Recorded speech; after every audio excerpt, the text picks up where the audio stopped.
pernah menjadi guru ngaji, bahkan juga kegiatan-kegiatan di masjid, ya. Ini orang yang cukup berkompeten di dalam imannya yang sebelumnya, ya. Tapi bagaimana kuasa Tuhan menjamah, mengubahkan dia, Tuhan memperkenalkan kuasanya, Tuhan memperkenalkan kasih-Nya kepada beliau, sehingga beliau meninggalkan imannya yang sebelumnya, dan sekarang bukan hanya percaya kepada Tuhan Yesus, beliau menjadi seorang hamba Tuhan dan memberitakan Injil secara luar biasa. Oke, teman-teman, kita sambut Muhammad Yeremia. Apa kabar? Shalom. Puji Tuhan. Shalom, puji Tuhan. Haleluya. Ya, haleluya. Tuhan Yesus baik. Ya, Pak Yeremia ini luar biasa sekali ya. Kita akan dengarkan bagaimana kisah yang secara supranatural terjadi di dalam hidup beliau. Beliau adalah orang yang sangat giat di dalam kegiatan-kegiatan agama, tapi satu ketika Tuhan pilih beliau, dan hingga saat ini beliau bukan hanya percaya kepada Tuhan, dan beliau menjadi hamba Tuhan dan melayani banyak jiwa yang dimenangkan, dan kita akan dengarkan kesaksiannya. Oke, Bro Yeremia, waktu dan tempat saya serahkan kepada Anda. Silakan. Puji Tuhan. Ya, terima kasih untuk kesempatan yang diberikan ya. Saya percaya ini semua bukan semata-mata rencana manusia, tapi ini adalah agenda Tuhan ya. Karena memang saudara, tidak terasa ini adalah kali yang kedua saya bersaksi di channelnya Pak Yusuf ya. Ini kali yang kedua, kali yang pertama tahun lalu, saudara yang terkasih dalam Tuhan ya. Tidak terasa sudah 1 tahun lebih ya, 1 tahun 3 bulan mungkin kurang lebih. Dimana beberapa waktu yang lalu setelah kesaksian pertama ya, kami mengalami teror-teror yang luar biasa ya, baik dari manapun masuk ya, teror baik saya, istri, bahkan sampai ke jemaat saudara ya, sehingga beberapa channel memanggil saya untuk kesaksian lagi, bahkan ya Pendeta Aliudin ya, om teman ya, dia panggil saya untuk bersaksi lagi, tapi saya bilang tunggu dulu ya, kalau Aliudin bisa ke sana-sana ya, kalau saya ini gembala sidang, saya harus stay jaga domba-domba ya, ada di tengah-tengah masyarakat dan nggak bisa kemana-mana ya, jadi saya bilang tunggu dulu. Jadi puji Tuhan ya, ini kali yang kedua, saya percaya ini bukan rencana manusia semata-mata ya, tapi ini adalah waktunya Tuhan ya, karena waktu itu pasti yang terbaik. Nah, saudara, saya Pendeta Muhammad Yeremia Riki Setiawan, Pendeta kok Muhammad ya, puji Tuhan saudara ya. Ya, saudara yang terkasih dalam Tuhan, saya memang memiliki latar belakang Muslim ya. Dulunya saya adalah orang Muslim dulunya ya. Saya hidup di keluarga Muslim yang cukup fanatik ya, di mana orang tua saya itu mendidik saya dengan keras luar biasa, saudara.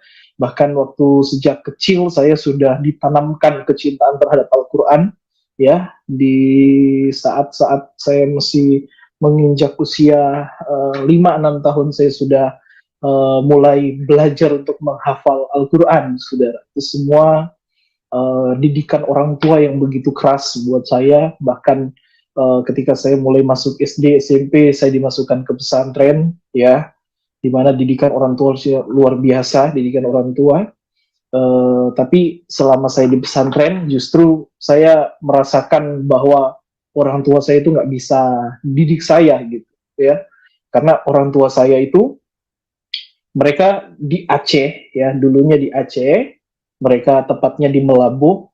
Mereka bisa ke sana itu karena transmigrasi, pengungsian Gunung Semeru tahun berapa, tahun 80-an, tahun 90-an. Baru mereka ke Aceh. Dari Aceh ya, waktu kerusuhan mereka ke Medan ya. Terus kemudian beberapa saat kemudian saya lahir, dan papa mama sibuk untuk bisnis, membangun karir. Mereka ke Jakarta. Mereka buka rumah makan, sampai akhirnya ke catering, saudara ya. Nah, saya merasa orang tua saya sangat sibuk ya, saya merasa orang tua saya hanya sibuk berbisnis dan nggak memikirkan keadaan saya. Bahkan anak-anak dari papa mama ya, kakak beradik saya, kami cuma sibuk dengan urusan pribadi masing-masing gitu. Sehingga saya ini walaupun cukup terdidik di dalam keagamaan ya, cukup aktif dalam kegiatan-kegiatan keagamaan, tapi saya juga punya karakter yang sering lawan sama orang tua karena merasa orang tua terlalu sibuk dengan pekerjaan. Sehingga ketika saya masuk di pesantren, justru saya merasa mama dan papa itu mereka nggak bisa ngurus saya gitu lah. Seringkali kan bahasa anak-anak yang muncul ketika masuk di asrama, anak-anak akan bilang begini, aduh mama dan papa ya, mama dan papa nggak sayang sama saya, gitu ya. Mama sama papa nggak cinta sama saya, mama dan papa nggak bisa urus saya, gitu kan. Itu kata-kata anak-anak ya sebenarnya, walaupun nanti ketika dewasa kita akan tahu di mana cara orang tua mendidik anak.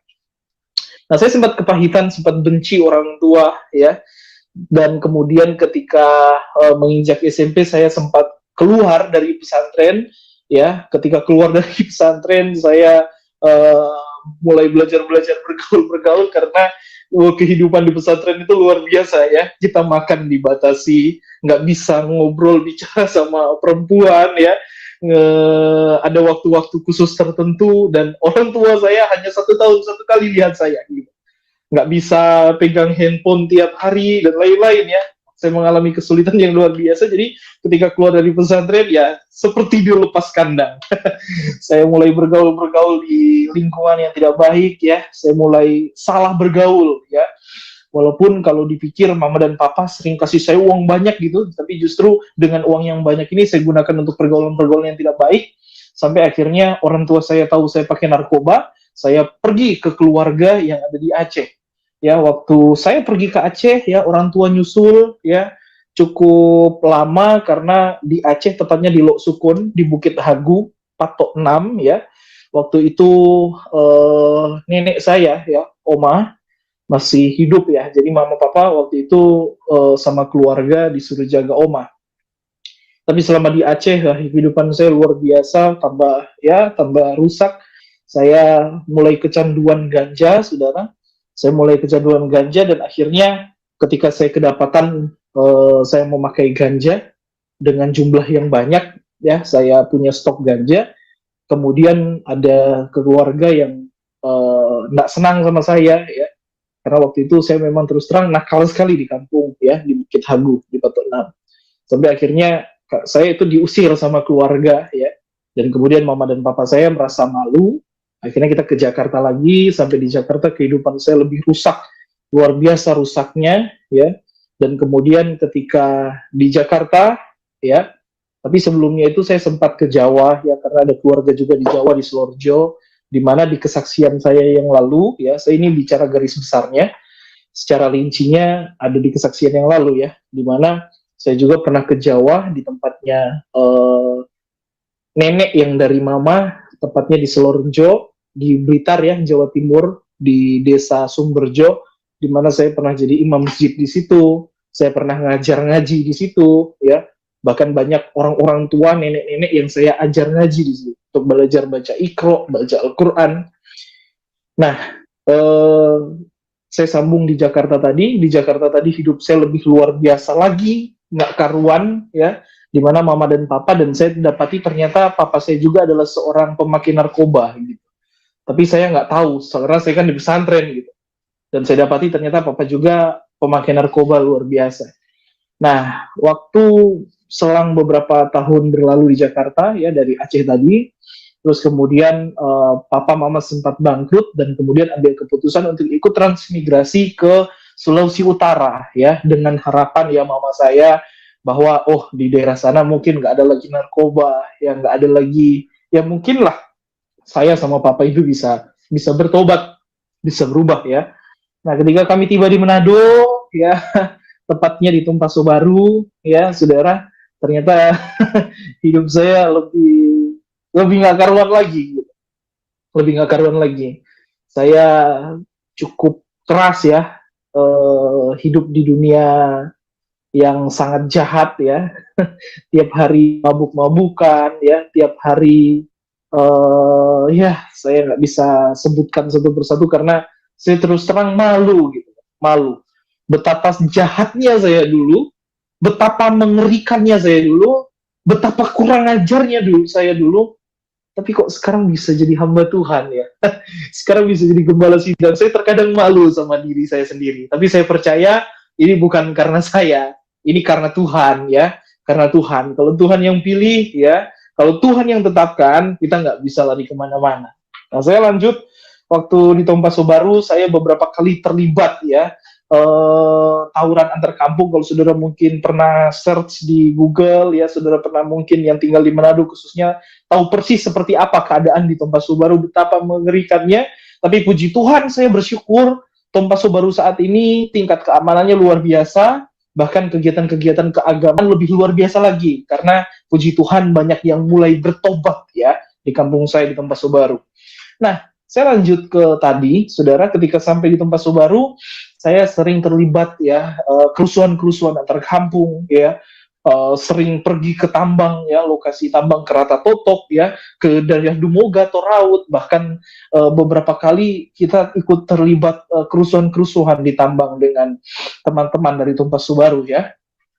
Begitu luar biasa kejahatan yang saya lakukan ya, di mana rumah saya itu di Liandok, saudara, di Transmigrasi tahap 2. Rumah saya itu jadi tempat minum, karena tiap hari pasti ada stok minuman ya. Kalau di Sulawesi Utara itu namanya cetikus ya. Cetikus itu adalah aren ya, yang kemudian diolah, disuling ya. Itu sangat keras. Nah, itu tiap hari tempat kami jadi tempat minum dulu. Saya sampai malu, tapi puji Tuhan, rumah itu sekarang tempat persinggahan hamba-hamba Tuhan, ya, tamu-tamu, karena ya nanti saya akan lanjut kesaksiannya ya. Nah, saya hidup begitu mengerikan di Tompaso Baru. Saya hidup dengan luar biasa, saya percaya saya waktu itu jahat sekali. Saya sangat mengerikan, saudara yang terkasih dalam Tuhan. Saya begitu jahat, jahat memang jahat. Begitu mengerikan dosa-dosa yang saya telah lakukan. Sehingga saya, kalau misalkan diperhadapkan dengan maut, ya, diperhadapkan dengan antar kampung, kerusuhan-kerusuhan di tambang emas, ya, kami selalu ya bawa-bawa samurai panjang-panjang, ya, samurai 1,5 meter, bahkan bawa-bawa pedang, ya, bawa-bawa pisau dan lain-lain, tombak, ya. Ketika diperhadapkan dengan hal-hal seperti itu, saya merasa saya ini udah terlalu jahat gitu. Sehingga kalau saya mati juga nggak apa-apa gitu. Karena hidup ya, kadang ada prinsipnya gini kalau di Manado. Hidup susah, kok nggak mau bikin susah ya. Abu kalau abu. Ya. Jadi katanya hidup udah susah, kamu mau tambah lebih susah gitu. Habis kalau habis gitu. Itu bahasanya begitu. Betapa mengerikannya, betapa jahatnya kehidupan saya dulu, sangat luar biasa. Ini yang membuat saya sampai berpikir, hidup saya udah nggak ada gunanya. Mati aja nggak apa-apa deh. Udah nggak ada gunanya lagi. Saya hidup juga kurang ajar, saya hidup juga nggak karuan. Dah kalau mati aja deh gitu. Saya udah nggak pusing dengan hidup saya. Jadi kalau mati gitu. Sementara baku tikam ya, sementara kerusuhan antar kampung ya, kalau mati gitu. Karena saya kehilangan jati diri.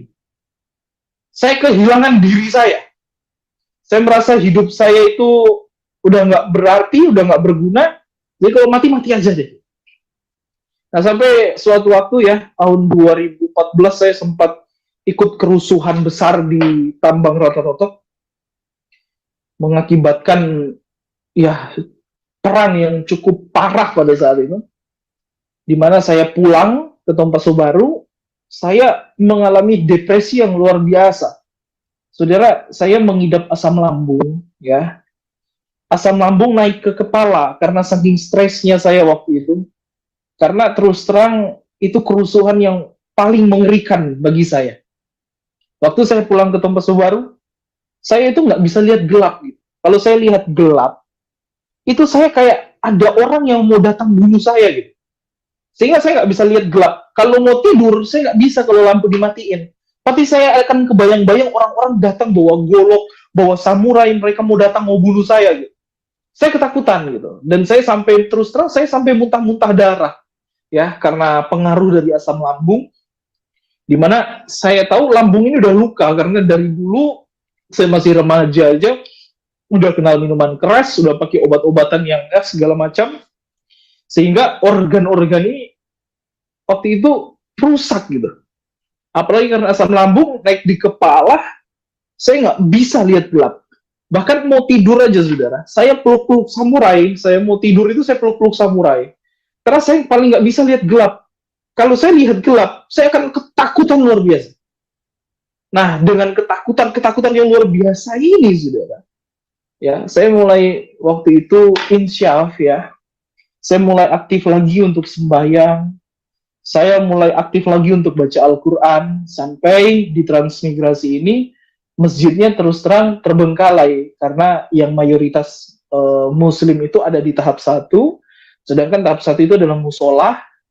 Tahap 2 ini masjid. Tapi karena masjidnya ini kosong, kotor, saya bersihin ya. Saya bersihin, kita mulai bikin kegiatan lagi di situ. Ya, saya ngajar anak-anak ngaji lagi di situ. Tapi itu penyakit nggak bisa lihat gelap itu muncul terus. Saya mengalami ketakutan yang luar biasa seperti mau mati rasanya. Nah, saudara, itu berlangsung kurang lebih 2 tahun loh. Ya, sampai 2015 itu, akhirnya karena saya berpikir, nggak sembuh-sembuh ini penyakit ini gimana gitu. Udah deh, mabuk-mabuk lagi, ya, terlibat kerusuhan-kerusuhan lagi. Sampai tepatnya waktu Natal 2015, ya, waktu itu saya mabuk di kampung sebelah, tiba-tiba gitu, pagi-pagi tubuh saya ini udah ada di kampung sebelah, dan saudara tahu, saya ada di rumahnya pendeta gitu, ya, Bapak Pendeta Denny Morai di Desa Lindangan. Nih, saya mabuk di Pinasaan, saya mabuk di Tompasu Baru 1 ya, tapi tiba-tiba pagi-pagi saya bangun, saya udah di Lindangan. Di rumah seorang pendeta, saudara. Ya, di rumah seorang gembala sidang. Saya mengalami ketakutan yang luar biasa. Lebih takut saya, beneran. Minta maaf, saya minum dulu.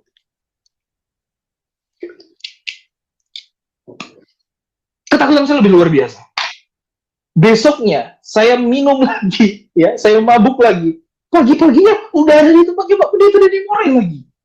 Aduh, saudara yang terkasih dalam Tuhan. Saya mulai berpikir, ini kenapa ini kok bisa kayak gini?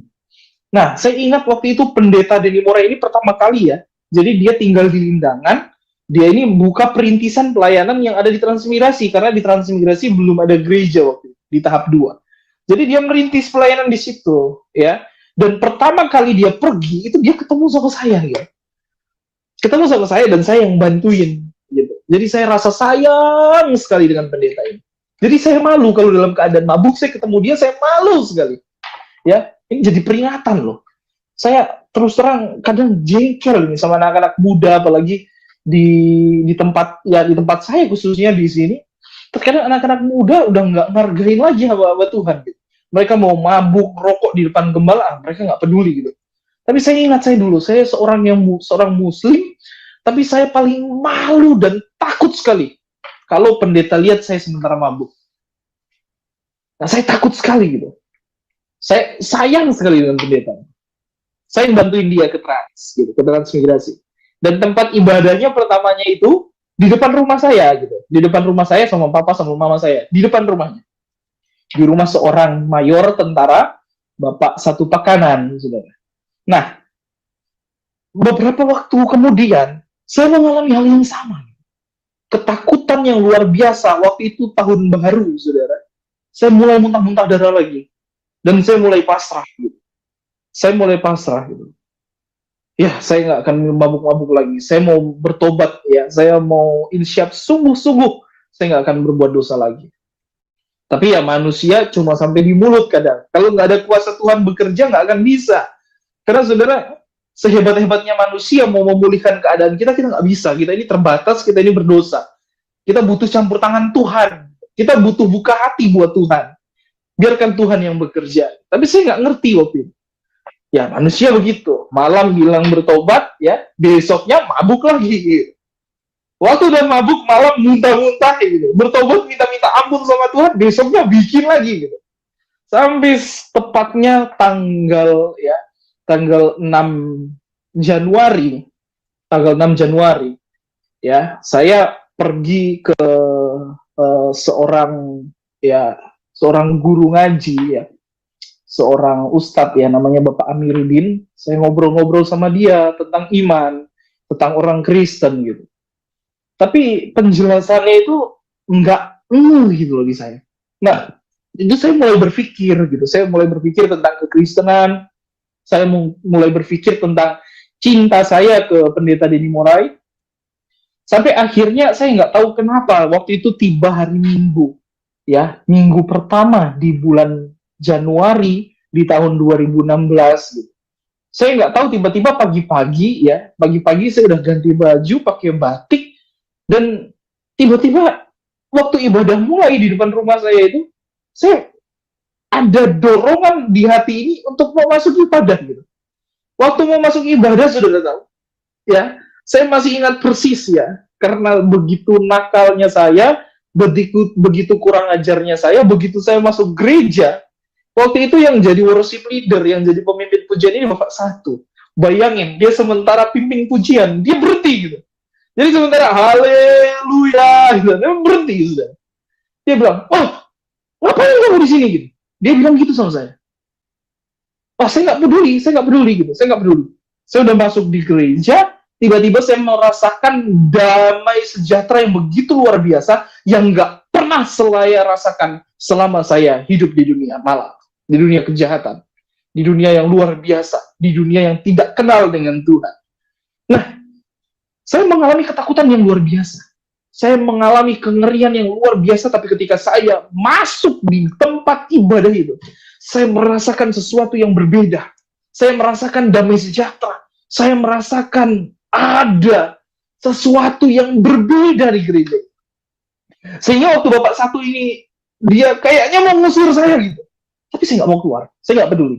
Saya ingat persis waktu itu Pendeta Denny Morai, dia datang sama saya, dia peluk saya. Dia panggil saya masuk ya. Karena di rumah saya ini ada yang tinggal ya, tentara juga, namanya Bapak Yakobus. Dia punya Alkitab, tapi ternyata Alkitab Katolik itu beda dengan Alkitab Protestan ya. Jadi saya bukan nggak tahu itu Alkitabnya beda atau gimana, tapi waktu itu saya bawa itu puji syukur gitu. Ternyata itu adalah kidung ya, atau buku berisikan nyanyian-nyanyian gitu, lagu-lagu. Nah, sedangkan waktu saya masuk gereja, ternyata yang saya pegang ini bukan Alkitab gitu, dari Kejadian sampai Wahyu. Yang saya pegang ini adalah kidung puji-pujian gitu. Nah, sampai waktu firman Allah ya, dibaca firman Allah oleh pendeta, saya cari-cari nggak ada gitu. Saya kan nggak tahu gitu. Oh, ini puji syukur gitu. Jadi saya pegang Alkitab. Itu pertama kali saya buka Alkitab. Ada rasa penasaran, ada rasa haus, ada rasa rindu akan rahasia firman. Nah, saudara, saya keluar ya. Saya terus terang, sementara mereka ibadah, puji-pujian, tepuk tangan, haleluya, menyembah Tuhan, saya cuma plotitin mereka satu-satu. Oh, gini ya caranya orang Kristen ibadah. Aneh ya. Aneh ya. Karena selama saya jadi orang Muslim kan, kalau namanya sembahyang itu harus khusyuk ya, harus sopan ya. Jangankan yang lain-lain gitu. Kentut sedikit aja, oh batal sholatnya, harus kembali wudhu gitu ya. Kalau misalkan udah wudhu ya, sentuh perempuan yang bukan muhrim ya, seringkali waktu masih anak-anak kan sering resek sama teman-teman gitu ya. Jadi kalau misalkan kepegang, harus wudhu lagi. Sementara baca Al-Quran ya, terus kentut harus wudhu lagi. Tapi di gereja justru berbeda gitu. Apalagi gereja zaman sekarang gitu. Ini jadi pukulan juga buat orang-orang Kristen ya, hati-hati loh. Terkadang ada orang-orang yang datang ke gereja, justru orang yang nggak kenal Tuhan, tapi karena tingkah laku kita sebagai gereja yang tidak menghargai Tuhan, justru itu jadi batu sandungan. Saya ingat persis Mahatma Gandhi. Dia punya kerinduan untuk pergi ke gereja, tapi ternyata apa? Pelayan-pelayan di situ bilang, oh ini bukan gereja kulit hitam. Kamu kulit hitam nggak layak di sini. Akhirnya jadi batu sandungan buat kekristenan. Nah, saya merasakan, beda ternyata ibadahnya orang Kristennya gitu.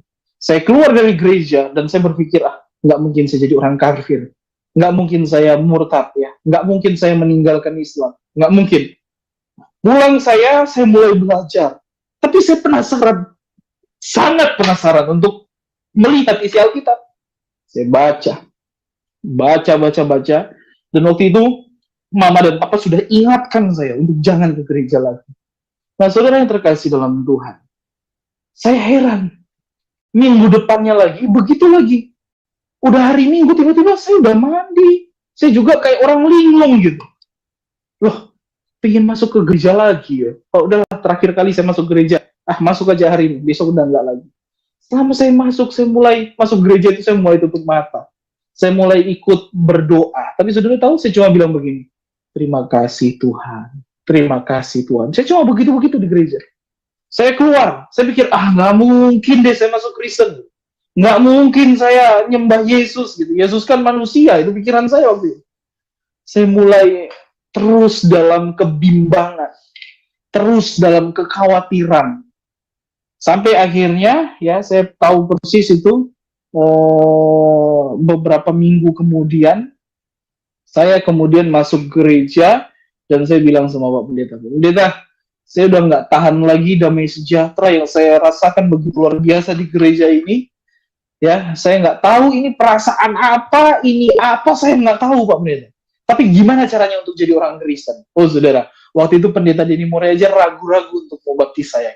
Dia bilang harus dibaptis, tapi dia sempat hampir nggak mau baptis saya waktu itu. Ya, waktu acara pelantikan ya, karena dia waktu mau dilantik sebagai gembala sidang yang sah di Transmigrasi itu, ada temannya ya, sekarang almarhum ya, Pendeta Obek Ratu, itu dari daerah Dumoga. Nah, dia datang, dia bilang, Bro Den, kamu harus baptis dia. Nah, kalau dia mati, kamu mau bertanggung jawab kalau dia mati. Akhirnya saya dibaptis. Saudara tahu, waktu saya dibaptis, saya pulang mengalami gejolak yang luar biasa, suami dan istri, mama dan papa. Waktu saya pulang di rumah, ternyata papa udah sedia pisau, saudara. Pisau besi putih itu, ya kalau di Manado itu besi putih itu, pisau kecil panjang, saudara. Papa udah siapin itu, ya, papa udah siapin itu.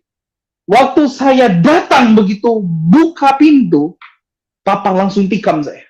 Ya, papa langsung tikam saya. Waktu papa tikam ya, karena saya agak refleks sedikit waktu itu, ya, saya pegang, saya tahan tangan papa. Sampai mengakibatkan luka ya, kalau saudara lihat ini. Ya, saudara lihat ini. Saya mengalami luka yang cukup parah ya. Saya dirawat di rumah sakit mengalami pendarahan yang begitu luar biasa. Dan waktu saya tahan tangan papa itu ya, itu jarak itu 5 lagi menembus dada saya. Memang papa mau bunuh saya gitu. Begitu papa tahu saya dibaptis, saya percaya Yesus, memang papa mau bunuh saya. Pendarahan yang luar biasa ya. Karena saya tahan itu. Saya mengalami kesakitan yang luar biasa ya. Waktu luka itu begitu kena belum sakit. Nanti kalau udah kena angin ya, udah keluar darah banyak itu mulai sakit gitu. Saya mengalami pendarahan hebat pada saat itu. Tapi selama mengalami pendarahan hebat, saya cuma bilang begini, Tuhan, bukankah Engkau berkata, 1 jiwa diselamatkan, seisi rumah diselamatkan. 1 jiwa bertobat, seisi rumah bertobat. Saya berdoa, terima kasih Tuhan, terima kasih. Karena waktu saya percaya Yesus ya, ada bimbingan Alkitab yang diberikan ya sebelum saya dibaptis. Om Denny Morea itu cuma bilang begini sama saya, janji Tuhan itu iya dan amin. Tuhan tidak pernah berdusta. Alkitab berkata, 1 orang diselamatkan, seisi rumah diselamatkan. Dan itu pasti akan terjadi buat kamu. Jadi saya imani itu. Saya percaya firman Tuhan tidak pernah gagal. Jadi waktu saya di rumah sakit, saya cuma berserah sama Tuhan. Waktu itu saking sakitnya saya, saking menderitanya saya. Rambut saya ini saya botakin waktu itu. Saya berpikir, saya mau, ya nggak tahu kenapa, pokoknya waktu itu saya botakin rambut saya. Dan kemudian saya bilang begini sama Tuhan. Saya sempat mengalami keraguan juga pada saat itu. Tapi doa saya begini. Tuhan, kalau mama dan papa alami hal yang sama seperti saya, nggak ada orang yang datang menginjili, nggak ada orang yang memberitakan Yesus, tapi tiba-tiba mengalami hal yang sama dengan saya, tiba-tiba masuk gereja, ingin dibaptis, ingin dipulihkan, maka Tuhan, saya akan berikan hidup saya untuk Tuhan. Saya nggak akan kerja lagi, saya nggak akan aktivitas-aktivitas yang lain lagi. Seumur hidup saya akan melayani Tuhan. Saya mau jadi pendeta. Saya mau jadi gembala. Nah, saudara, selang beberapa bulan kemudian, Tuhan nggak langsung jawab terkadang doa kita. Gitu. Karena apa? Tuhan mau proses kita dulu. Gitu. Saya tahu persis waktu itu 3-4 bulan ya. Pokoknya tepatnya Paskah. Tiba-tiba mama dan papa masuk ke gereja, saudara. Dan ketika ditanya, "Papa, kenapa masuk di gereja?" Ternyata mama dan papa waktu itu mengalami ketakutan yang luar biasa seperti yang saya alami. Karena waktu itu memang semenjak saya percaya Yesus, saya tinggal di pastori. Saya tinggal sama Bapak Dini Morai. Saya tinggal sama pendeta. Saya tinggal sama pendeta, saya nggak pulang-pulang ke rumah gitu. Karena mama dan papa sempat benci. Nah, mama dan papa ini mengalami ketakutan yang luar biasa dan mereka lihat perubahan saya. Kok bisa ya? Ricky yang pemakai narkoba luar biasa. Ricky yang tukang mabuk, Ricky yang jahatnya minta ampun, kok bisa dia bertobat? Kok bisa ya? Kalau ketemu orang ya, soalnya dulu kalau ketemu orang suka melototin orang, saudara.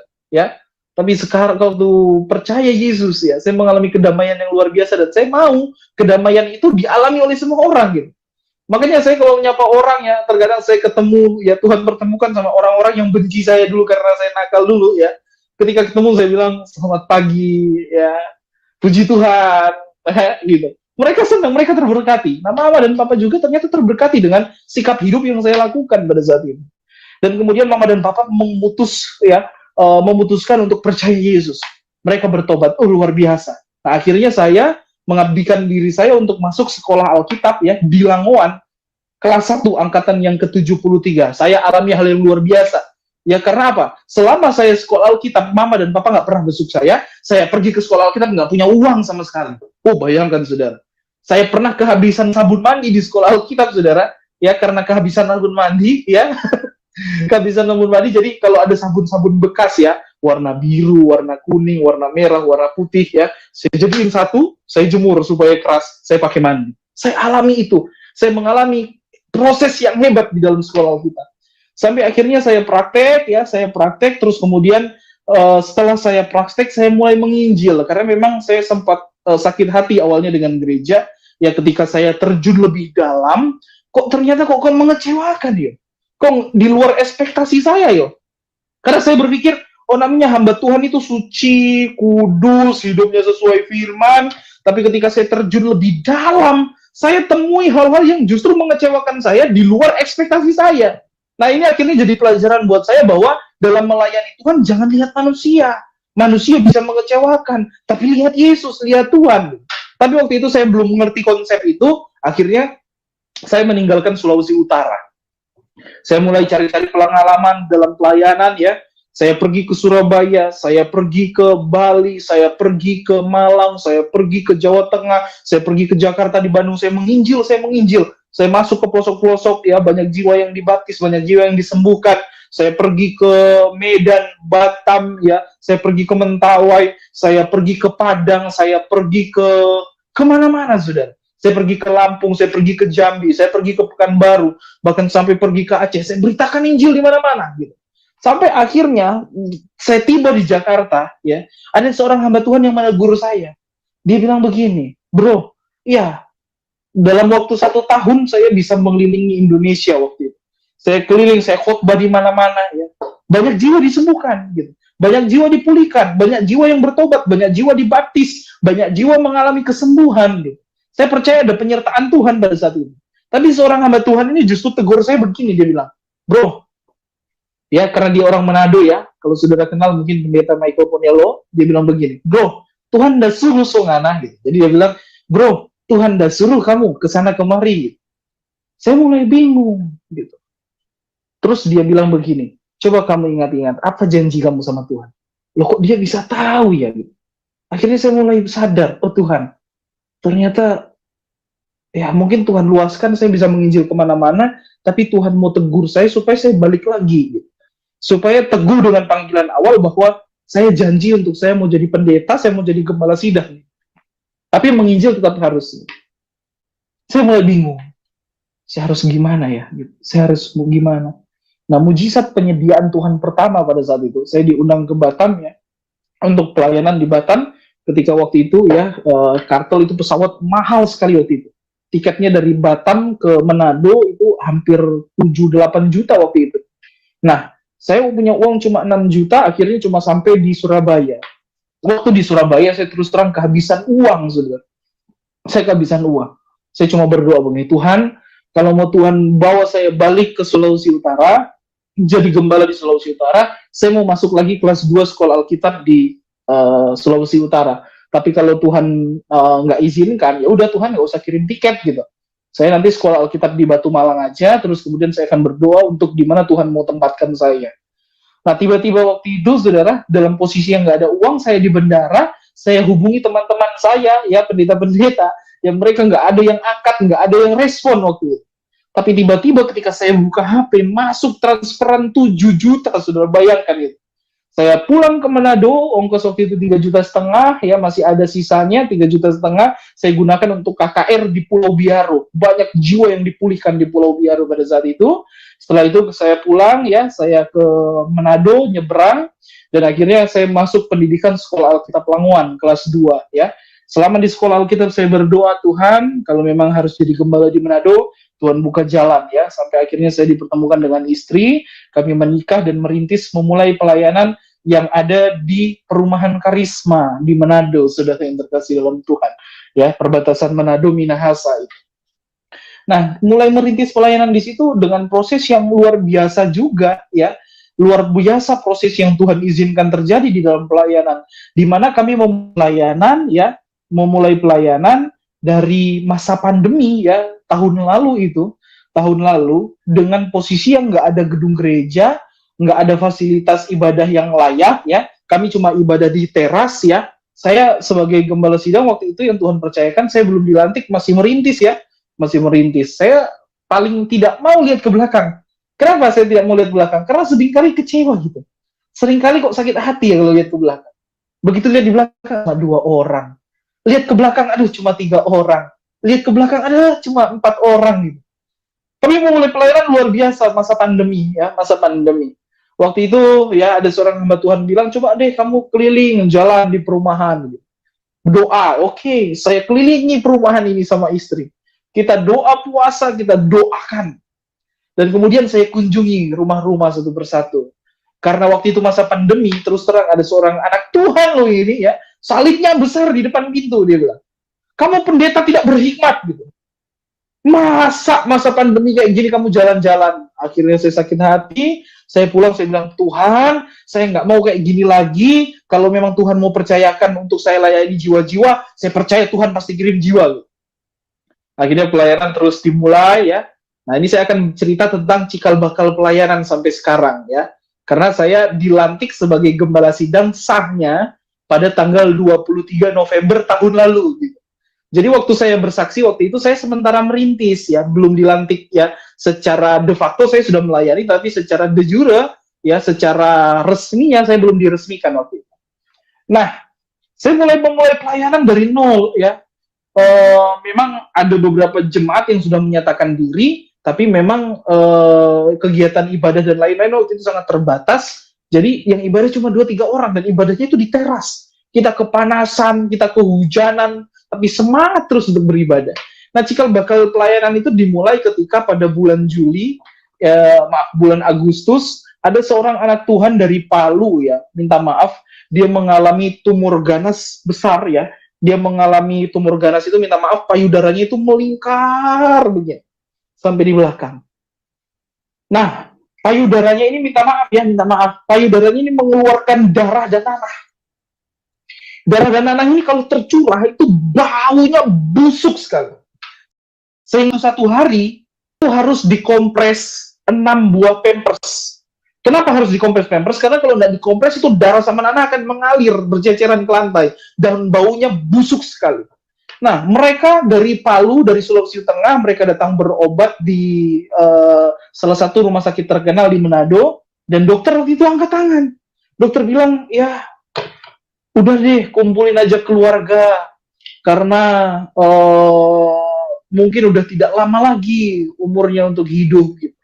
Karena katanya sel-selnya itu udah menjalar kemana-mana, udah berakar-akar, saudara. Nah, akhirnya dia cari gereja lah, dia cari tempat untuk nginap ya, yang di dekat ya. Karena dokter sarankan atau kita coba kemo dulu, sambil tunggu operasi kita kemo. Nah, kemo itu kan rawat jalan gitu, jadi dia harus cari tempat untuk nginap, tapi beberapa gereja minta maaf ya, ditolak dia karena waktu itu kan masyarakat manusia fobia sama rumah sakit. Mereka punya pikiran bahwa oh kalau ke rumah sakit pulang pasti bawa COVID gitu kan. Sampai akhirnya Tuhan kirim ini anak Tuhan ini ke tempat kami gitu. Ini seorang seorang ibu ya, namanya Ibu Debbie Dumalang. Dia datang di tempat kami gitu. Waktu dia datang di tempat kami rawat. Waktu itu istri saya sementara hamil, kalau tidak salah 2 bulan ya. Nah, istri saya itu ngidam, bau wangi aja, dia muntah gitu. Apalagi memang terus terang, baunya itu busuk sekali. Tapi karena belajar untuk memiliki hati-hati melayani, dan saya pikir, oh puji Tuhan, Tuhan kirim jiwa gitu. Ya, ketambahan 1 jiwa lagi di gereja gitu. Nah, kita urus gitu, kita rawat gitu. Selama dirawat ya, waktu itu di grup perumahan sempat heboh gitu. Oh ini pendeta gitu, urus orang sakit dari rumah sakit ya, nggak pakai isolasi mandiri, saya lihat kemana-mana, heboh di grup perumahan. Tapi kabar baiknya adalah, saudara yang terkasih dalam Tuhan, kabar baiknya adalah setiap ada orang sakit, pasti bawa di rumah gitu, untuk didoakan.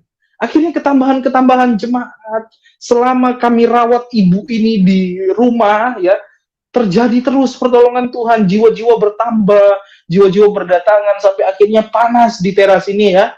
Dan sementara saya live streaming, tiba-tiba ada yang kirim uang untuk beli kipas angin, itu cikal bakal pelayanan pertama.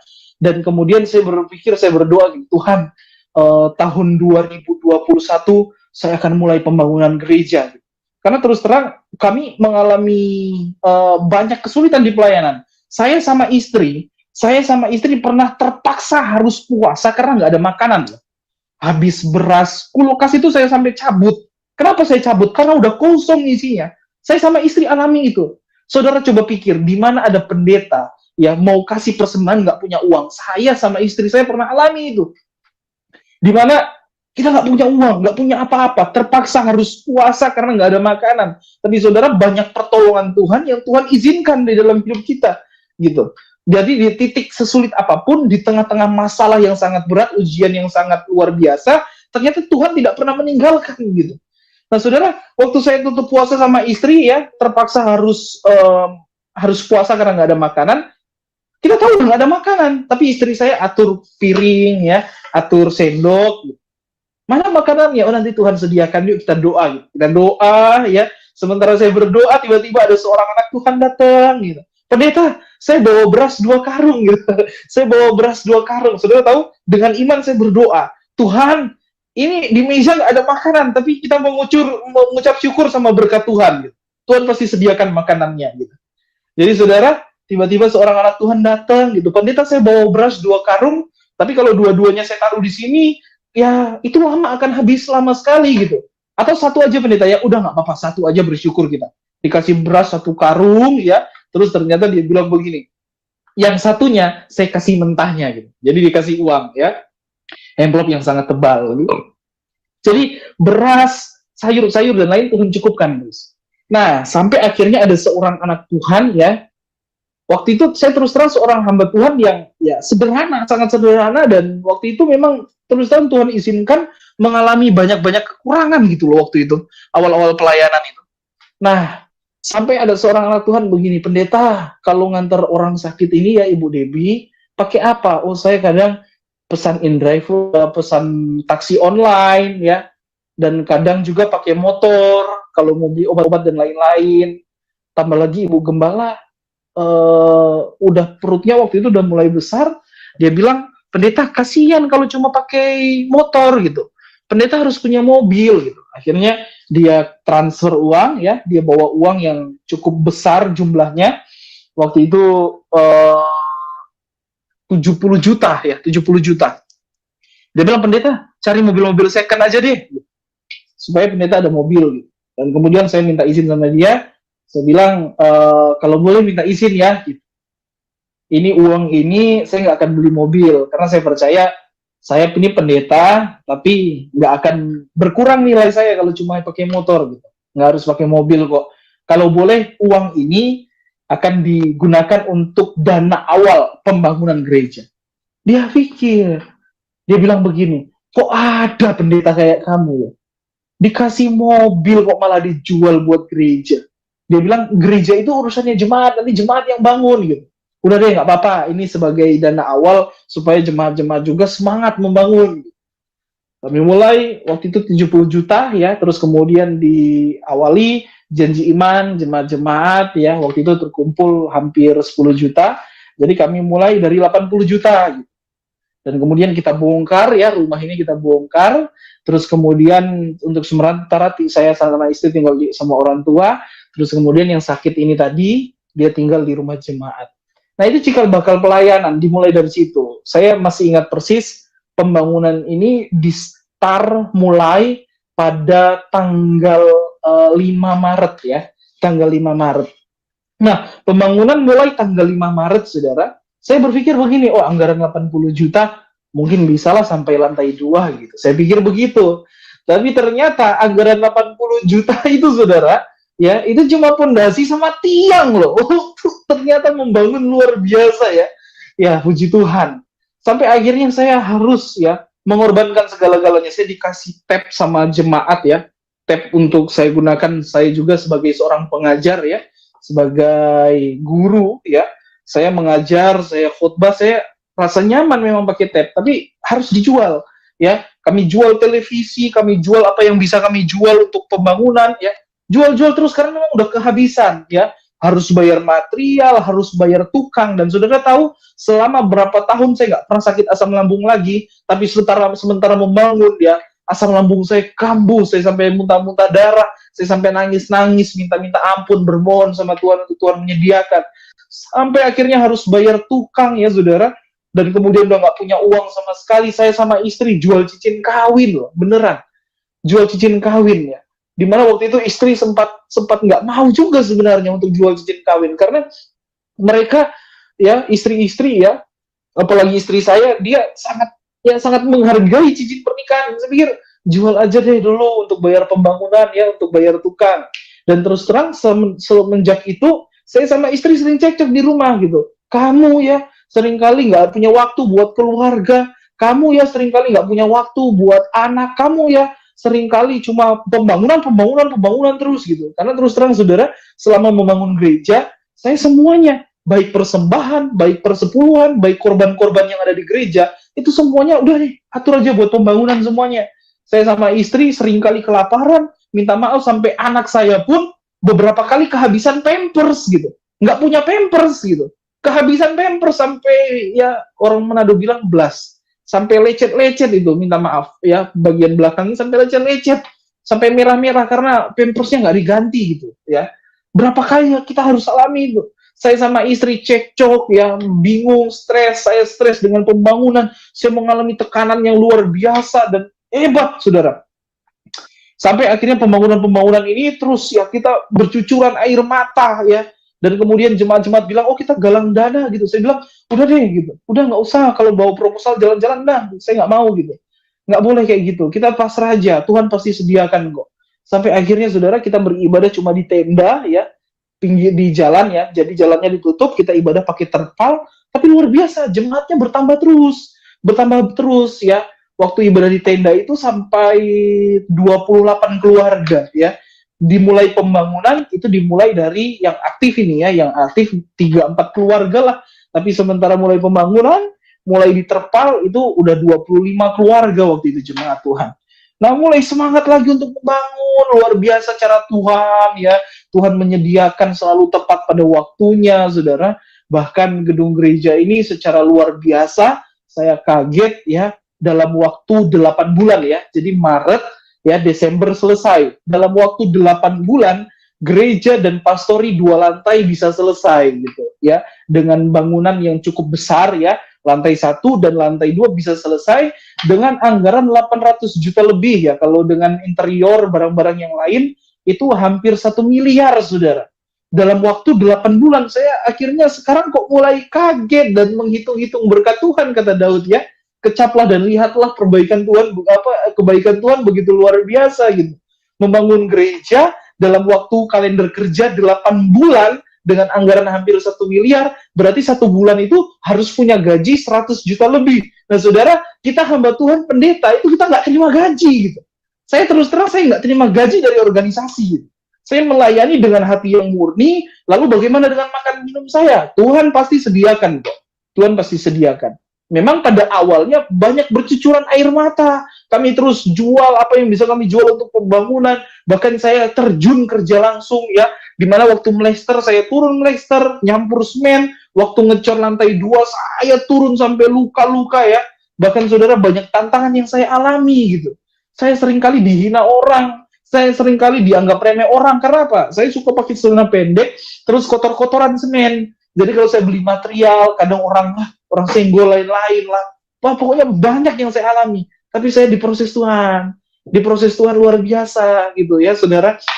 Nah, dan pada akhir-akhir pembangunan ini, Tuhan mulai sediakan terus. Tuhan kirim orang untuk berkati, ya. Di saat tiba-tiba kehabisan, ya, ada seorang anak Tuhan tiba-tiba datang, saya nggak tahu dari mana. Tiba-tiba, pendeta, ini buat pembangunan. Kok kamu bisa tahu saya gitu? Oh pendeta, saya cuma lihat di FB karena lagi membangun, ya saya datang gitu. Banyak pertolongan Tuhan yang Tuhan lakukan. Dan saudara yang terkasih dalam Tuhan, pembangunan bisa terus berjalan. Dan diresmikan pada hari Selasa kemarin, ya. Perayaan Natal Jemaat dan diresmikan. Dan puji Tuhan, kami melayani sekarang Tuhan percayakan baru, ya, kurang lebih 40 keluarga, saudara. Dengan gereja, begitu gereja selesai, nggak muat gerejanya gitu, nggak muat gerejanya karena kapasitas gerejanya cuma nampung 120 orang gitu. Dan kemudian saya berpikir, oh ini mau bikin 2 kali ibadah. Ya begitu luar biasa pertolongan Tuhan. Dan saya percaya Tuhan proses dulu untuk terima penggenapan itu. Dan saudara yang terkasih tahu, ya begitu luar biasa cara Tuhan. Orang tua saya, ya waktu saya sementara membangun ini, terus terang saya sempat minta tolong papa untuk bantu-bantu juga di sini. Nah, luar biasanya adalah, ya, papa saya itu, saya nggak berpikir ya, papa saya untuk mau bertobat aja saya nggak pernah kepikiran gitu. Tapi ternyata saudara, papa saya bukan cuma bertobat gitu. Pada bulan yang lalu gitu, papa saya berangkat sekolah Alkitab. Dia memutuskan untuk melayani Tuhan seumur hidupnya. Dia memutuskan untuk sampai tua dia di pelayanan. Saya sempat nangis, saya heran, dan saudara tahu itu prosesnya luar biasa juga gitu. Waktu papa mau sekolah Alkitab ya, itu beritanya udah sampai ke saya gitu.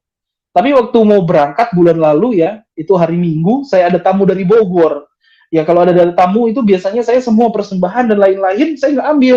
Ya karena untuk pembangunan. Tapi kalau ada tamu, ya kita berusaha untuk mau berkati tamu lah. Seandainya ya biar cuma uang pesawat ada gitu. Nah, saya terus terang, saya tanya sama papa, gimana mau sekolah Alkitab enggak? Saudara, apa yang terjadi? Papa bilang enggak. Karena papa tahu saya nggak punya uang. Bayar tukang, bayar material, itu belum dibayar semuanya. Sedangkan udah hari Minggu, udah bulan baru, saya bingung, saya stres. Satu malam saya berdoa, Tuhan, berdosa saya masa cuma karena saya papa nggak jadi sekolah Alkitab gitu. Tapi tiba-tiba saudara, pagi-pagi, ada seorang anak Tuhan ya, dia telepon, dia bilang, Pak Gem, ya, Pak Pendeta, ini saya mau kirim berkat, tapi agak siangan ya, karena saya lagi di dokter gigi pagi. Saudara tahu, dengan iman saya bilang begini, Pak, kita mau berangkat sekolah Alkitab. Kita mau berangkat sekolah Alkitab, Papa siapin barang-barang, kita belanja yang terbaik. Minta semua nota-nota material, minta bayar itu tukang, berapa semuanya. Nanti saya yang bayar, saya bilang. Papa tanya, kamu dapat uang dari mana? Udah, pokoknya nanti saya yang bayar. Saudara tahu, waktu itu saya belum punya uang sama sekali, tapi saya sudah imani, saya bertindak, bergerak gitu. Bahwa Tuhan pasti sanggup menyediakan. Yang penting kita melangkah, yang penting kita berani aja gitu. Saya nggak tahu seorang anak Tuhan ini dia mau kasih uang berapa, saya nggak tahu. Tapi waktu itu saya siang-siang saya pergi ke bank, udah lama ngantri di bank, waduh saldonya tetap sama, 63.000 saudara, di rekening gereja, ya. Di rekening gereja, rekening BRI atas nama GPDI Victory Rumah Garisma. Nah, masih 63.000, masih yang sama gitu. Waktu saya keluar, saya masuk lagi, saya kaget gitu. Tiba-tiba masuk di rekening 25 juta, saudara, untuk papa sekolah Alkitab gitu. Jadi saya bilang sama papa, ya, saya minta tolong ya sama papa, kita bayar tukang dulu, bayar material dulu, papa belanja, dan Masuk aja sekolah Alkitab. Dari awal sampai akhir biaya pemondokan dan lain-lain, saya bayar lunas semuanya. Puji Tuhan. Dan waktu itu masih ada kelebihan uang. Ya, bicara sama anak Tuhan ini, ya kita bawa bantuan deh ya. Kita bantu, kita ke gereja di pedalaman ya, gereja di pedalaman, ke pulau-pulau, kita bawa motor-motor baru ya. Ada seorang anak Tuhan dari Jakarta yang dia punya hati melayani. Kita bawa motor baru di gembala-gembala, pendeta-pendeta yang nggak punya motor. Saya juga tergerak, oh Tuhan, ini uang 25 juta masih ada sisanya. Ah, ikut deh, ya ikut deh. Ikut disumbangkan. Saya berpikir juga, sampai istri saya bilang, loh, kita kan sementara membangun, alat musik nggak ada. Yuk, cicil aja pelan-pelan untuk pembangunan. Saya bilang, nanti cara Tuhan aja menyediakan. Sudah tahu apa yang terjadi? Begitu saya pulang dari Sangir, ya bulan lalu, tiba-tiba seorang anak Tuhan ini ya, yang sama, dia bilang begini, pendeta, kita mau kirim alat musik lengkap semuanya. Dan saudara, luar biasa, Tuhan menyediakan semuanya di pelayanan. Tapi Tuhan proses dulu. Tuhan izinkan, ya masalah-masalah pergumulan terjadi. Dan kemudian yang luar biasa sekali, saudara. Saudara tahu, pada hari Selasa kemarin kan peresmian. AC-nya masih kurang. Panas sekali tempat ibadahnya. Karena memang terus terang bikin ruangan tertutup. Karena memang rencana kerinduan itu full AC. Dan kursi itu masih kursi tua. Saudara, kalau misalkan badan kayak saya ya, berat gitu. Kalau duduk di kursi tua itu mesti disusun dua. Karena kalau enggak bisa hancur gitu. Bisa patah. Nah saudara, saya berdoa sama Tuhan. Saya bilang hari Minggu di khotbah saya sama jemaat. Saya percaya sebelum peresmian AC semua kursi sudah ada. Begitu tiba hari Senin ya, hari Selasanya akan peresmian, saya sempat bingung.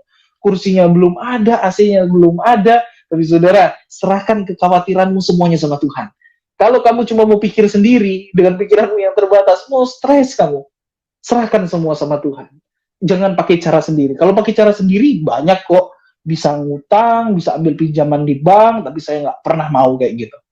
Serahkan semua sama Tuhan. Apa yang terjadi? Pada hari Senin ya, siangnya masuk kursi. Dan kursi yang paling mahal itu. Kursi sterling, saudara. Yang paling mahal, ya. Masuk kursi. Sorenya, saudara. AC 22 PK. Jadi dalam waktu 1 hari itu belanja habis hampir 50 juta, saudara. Uangnya dari mana? Saya nggak tahu. Semua itu Tuhan yang sediakan, ya. Sampai peresmian bisa berjalan dengan baik. Papa bisa sekolah Alkitab, bisa melayani jemaat yang luar biasa yang Tuhan percayakan gitu. Tapi dengan proses yang begitu hebat gitu.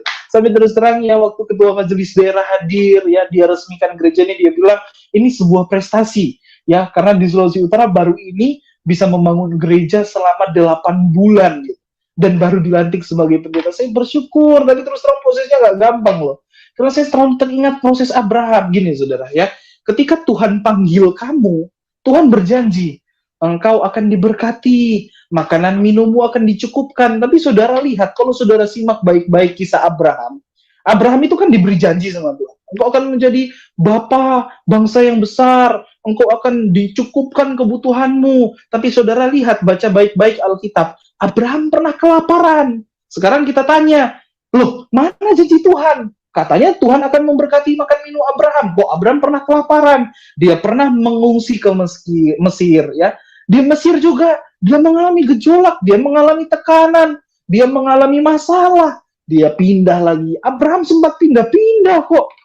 Sekarang pertanyaannya, kenapa janji Tuhan tidak langsung digenapi? Karena Tuhan mau proses dulu Abraham. Tuhan proses dulu ketaatannya. Tuhan proses dulu kesetiaannya. Tapi sampai akhirnya masalah-masalahnya terus ada, ujiannya terus ada. Sampai Tuhan minta anaknya, tapi dia tetap taat gitu. Akhirnya Tuhan genapi janji-janjinya. Jadi perhatikan, ada janji, ada proses, baru ada penggenapan. Kenapa harus ada proses? Supaya ketika kita diberkati, supaya ketika kita mengalami janji Tuhan, kita tetap tahu diri, tetap sadar bahwa kalau bukan karena Tuhan, saya nggak akan bisa seperti ini. Begitu juga saya. Saya ini adalah orang yang berdosa, orang yang jahat, orang yang hina. Tapi kenapa saya bisa sampai seperti ini? Justru karakter saya sepenuhnya bisa berubah. Saya bisa jadi hamba Tuhan. Saya bisa jadi gembala sidang. Kalau bukan karena Tuhan, nggak akan bisa. Karena apa? Seperti yang dikatakan Pak Yusuf tadi. Semua ini hanya oleh karena kasih karunia Tuhan loh. Ya, kita manusia, saudara. Gini konsepnya. Waktu Adam jatuh dalam dosa, semua manusia telah kehilangan kemuliaan Allah. Ada kutuk dosa yang mengikat. Jadi saudara, dengan upayamu, dengan kerja kerasmu untuk mencari Tuhan, engkau nggak akan bisa menemui Tuhan. Karena ada apa? Ada dosa. Ada dosa yang membentengimu. Tapi kabar baiknya adalah, ya, semua manusia dengan kemuliaan Allah. Tapi oleh karena kasih karunia, kita telah dibenarkan oleh penebusan Yesus Kristus. Jadi kalau kita sadar penebusan Yesus Kristus, saudara, itu luar biasa. Kita buka hati buat Tuhan. Bahwa ternyata manusia ini terbatas. Kalau bukan karena Tuhan, kita nggak akan begini. Makanya saya menghimbau kita semua hari ini, mari buka Tuhan yuk. Buka hati yuk untuk Tuhan. Buka hatimu supaya Tuhan bekerja. Supaya kasih karunia-Nya nyata dalam hidupmu. Saya sudah alami. Makanya saya mau sampaikan buat kamu loh. Ini bukan teori. Ini adalah pengalaman yang saya bagikan ketika saya membuka hati. Tuhan ubahkan luar biasa hidup saya. Saya berserah penuh sama Tuhan. Saya bekerja yang terbaik saya lakukan buat Tuhan. Dan Tuhan, ya, Dia proses saya luar biasa. Dan hari ini, Dia sediakan semuanya luar biasa. Walaupun saudara, saya terus terang mengalami kesulitan yang luar biasa. Ya, dimana istri saya bilang, ya, sering ngobrol sama istri, ya, sayang, kok mobil yang lalu dijual ya, coba kalau kita ada mobil pasti enak gitu katanya ya, pasti nggak kehujanan, pasti nggak kepanasan, kasihan apalagi udah ada bayi. Saya bilang biar aja, yang penting gerejanya udah selesai, pastorinya udah selesai, kan masih ada motor gitu. Kalau memang Tuhan mau kasih mobil, itu urusannya Tuhan. Terus terang ada seorang teman nama Tuhan, dia bilang, kok ada pendeta kayak kamu? Kalau mobil kamu banyak, jual satu buat pembangunan masih wajar.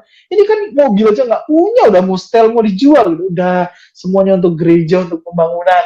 Saya masih nyaman pakai motor gitu. Kalau memang sesuai kebutuhan, Tuhan sediakan pasti.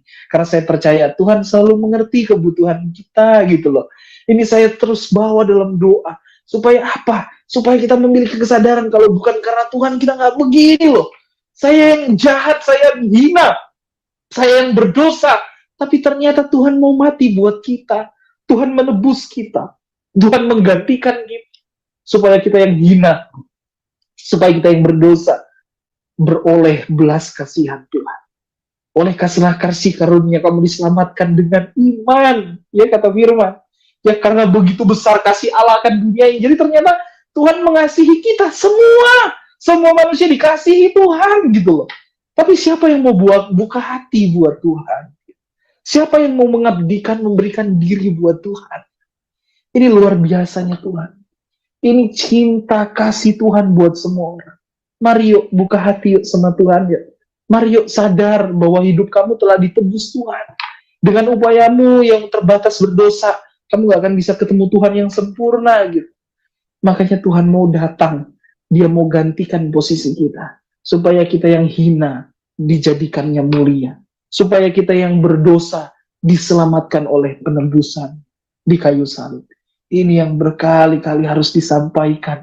Bahwa gereja, semua manusia harus memiliki kesadaran bahwa Tuhan telah memberikan segala-galanya buat kita. Ya, ini yang bisa saya bagikan malam hari ini buat kita, buat saya, buat saudara yang terkasih dalam Tuhan. Mungkin kau sakit hari ini. Mungkin kau mengalami masalah, beban hidup, percaya. Ada Tuhan. Serahkan segala kekhawatiranmu kepada Tuhan. Karena Dia yang memelihara kamu. Kalau kamu pakai cara kamu bisa mungkin sakit, aku bisa ke dokter. Kalau nggak punya uang gimana? Aku mungkin bisa jual barang. Kalau nggak punya uang bagaimana? Mungkin aku bisa ambil pinjaman di bank, ambil pinjaman di koperasi. Itu cara kamu. Coba, cara kamu yang terbatas ini, serahkan sama Tuhan. Biarlah nanti cara Tuhan yang terlaksana dalam hidup.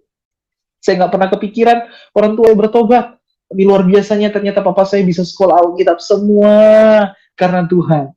Saya nggak bisa apa-apa. Cuma Tuhan yang berkarya dalam hidup saya. Makanya saudara terus belajar. Terus mengasihi Tuhan. Ya, karena Tuhan telah memberikan segala-galanya buat kita. Dan saudara, nggak sampai di sini. Saya punya visi besar untuk pelayanan. Bukan hanya ketika gereja 2 lantai ini selesai dan saya akan diam saja. Enggak. Saya masih punya visi dan misi besar untuk pelayanan. Kalau Tuhan izinkan kami ada pesantren, puji Tuhan ya. Puji Tuhan kami sekarang ada sekolah menyekolahkan anak-anak yang kurang mampu. Puji Tuhan, ya istri saya dipercayakan untuk mengelola sekolah tersebut, ya kami kelola. Ya, tapi masih ada visi terus yang Tuhan taruh. Karena apa? Saya nggak akan pernah berhenti untuk melayani Tuhan. Saya akan bekerja yang terbaik. Saya akan berusaha memberi karena saya sadar apa yang kita berikan nggak pernah sebanding dengan apa yang Tuhan beri. Karena apa yang Tuhan beri begitu besar buat kita. Dia kasih nyawanya buat kita. Alkitab berkata, kita mengasihi Allah karena Allah lebih dahulu mengasihi kita. Tapi Tuhan enggak, kita masih berdosa, kita masih hina. Tuhan mau mati buat kita. Satu rahasia saya mau sampaikan buat saudara. Ya, Tuhan mati buat saudara. Enggak nanti saudara masuk gereja. Tuhan mati buat saudara. Enggak nanti saudara jadi orang Kristen. Saudara masih berdosa. Saudara masih tidak percaya Yesus. Saudara masih bukan Kristen posisi Anda. Dia sudah mau mati buat kita. Kita benci dia, tapi dia mengasihi. Saya Muhammad Yeremia. Nama saya dulu Muhammad Riki Setiawan. Saya benci Yesus, tapi Yesus mengasihi saya. Saya marah Yesus. Saya katakan Yesus kafir, tapi Yesus dia bilang, hai kamu anakku, aku telah memilih kamu. Engkau telah kukasihi. Aku membenci Yesus. Aku membenci Tuhan. Tapi Tuhan mati buat aku. Inilah kasih karunia yang saya bisa berikan buat saudara. Marilah miliki kesadaran bahwa Tuhan mengasihi saya dan saudara. Masalah apapun dalam hidupmu, persoalan apapun yang engkau alami, serahkan sama Tuhan. Karena nyawanya pun dia berikan buat kamu. Apalagi cuma kebutuhanmu, apalagi cuma fisikmu. Saya percaya setiap organ tubuhmu yang mengalami sakit hati, Tuhan akan pulihkan kamu. Asalkan kamu sadar, saudara. Satu terakhir ya. Kenapa Tuhan luaskan masalah? Kenapa Tuhan luaskan ujian-ujian untuk kita alami? Supaya kita ngerti maksudnya Tuhan dalam hidup kita itu apa. Karena saudara, saya pernah hampir jatuh dalam kesombongan. Tapi Tuhan hajar saya. Tuhan pukul saya. Untuk saya sadar. Dan ketika saya sadar, penyertaan Tuhan itu semakin sempurna. Jadi mungkin kau sakit hari ini. Mungkin medis berkata, ya engkau tidak akan sembuh lagi. Tapi percaya, ya, kamu orang Kristen, medis pun harus hargai iman kamu. Kamu harus punya iman. Seperti wanita yang mengalami 12 tahun pendarahan. Ketika dia berkata, asalku jamah saja jumbai-jumbai, pastilah aku disembuhkan Tuhan. Karena saudara, mujizat terbesar Tuhan sudah lakukan, yaitu keselamatan. Apalagi cuma sakit penyakitmu. Apalagi kebutuhan ekonomimu. Apalagi cuma masalah keluargamu. Ya, saya percaya, satu orang menyembah Tuhan. Satu orang diselamatkan Tuhan. Seisi rumah dipulihkan oleh Tuhan. Puji Tuhan, ini yang saya bisa sampaikan malam hari ini sebagai kesaksian dan tentunya motivasi dan firman Tuhan yang saya bisa sampaikan. Selanjutnya, saya serahkan kembali kepada Bapak Yusuf Manugul. Haleluya, luar biasa ya. Bagaimana Haleluya, karya Tuhan yang telah dinyatakan kepada teman kita Muhammad Yeremia, dikatakan bahwa itu semua kasih karunia Tuhan. Karena apa?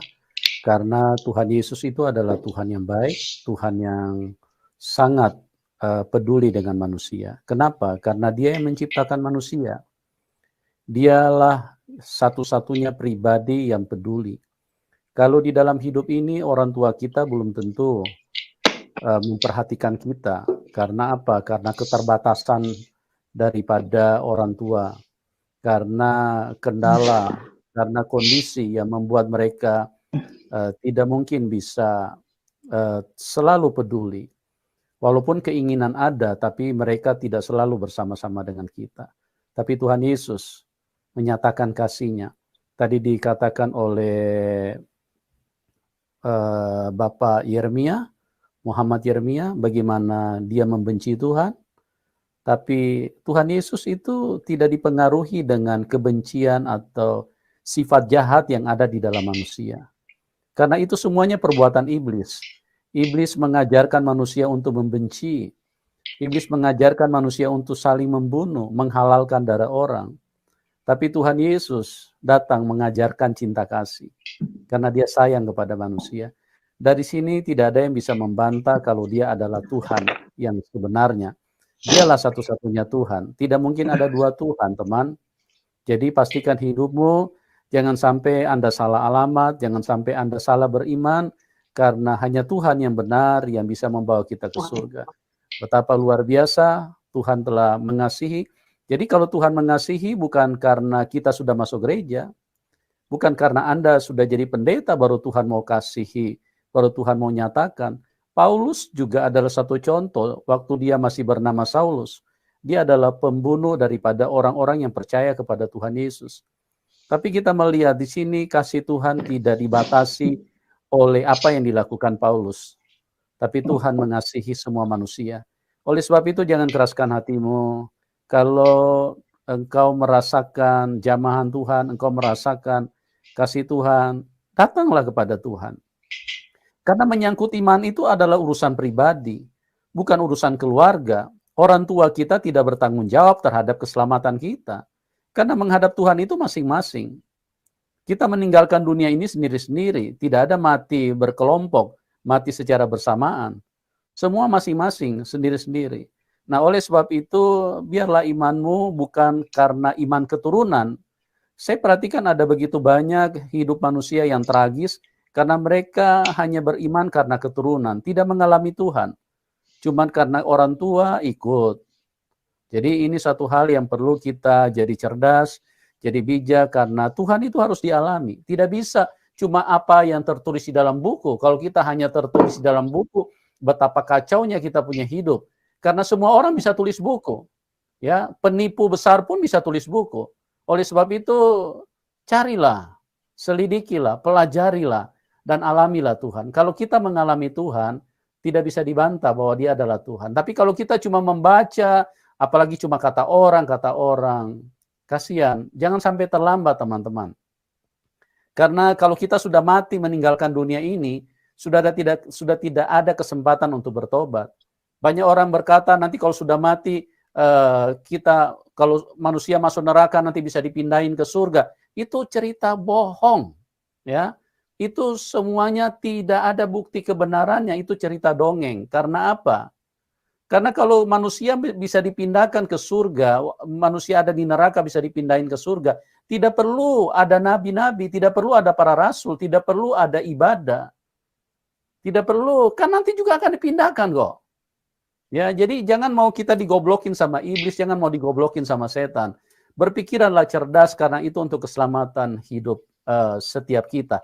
Masing-masing punya tanggung jawab dan kami sebagai hamba Tuhan, kami sangat mengasihi siapapun Anda. Mungkin ada yang sangat membenci kami tidak peduli. Itu bukan itu yang penting. Karena bagi kami kasih Tuhan yang penting. Kebencian Anda tidak penting. Itu kebencian itu hanya artinya benih-benih dari iblis yang coba menghalangi kasih Tuhan. Dan kami tidak fokus ke situ. Kami fokus karena kasih Tuhan. Kami mengasihi siapapun Anda. Bagi yang membenci kami juga mengasihi Anda. Kami berdoa supaya kesaksian ini dan kuasa Tuhan bisa menjamah setiap kita. Terima kasih Pak Muhammad Yeremia atas kesaksian yang luar biasa.